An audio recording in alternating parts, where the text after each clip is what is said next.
હાય, મારું નામ પૂજા છે. હું બીના બ્રાઇડલમાં આવેલી છું. હું ઇન્સ્ટાગ્રામની રીલ્સ જોઈને આવેલી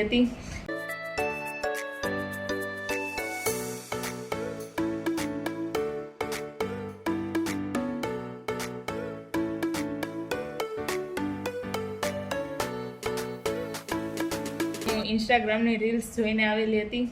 મને મારી લેન્થ વાળની ખૂબ વધારે છે, તો મને લેન્થ કાપવાનો બહુ ડર લાગતો હતો, પણ તેમણે મારે જેટલી લેન્થ જોઈતી હતી એટલી જ રાખી અને બહુ સરસ હેર કટિંગ કર્યું. Thank you. Most welcome dear.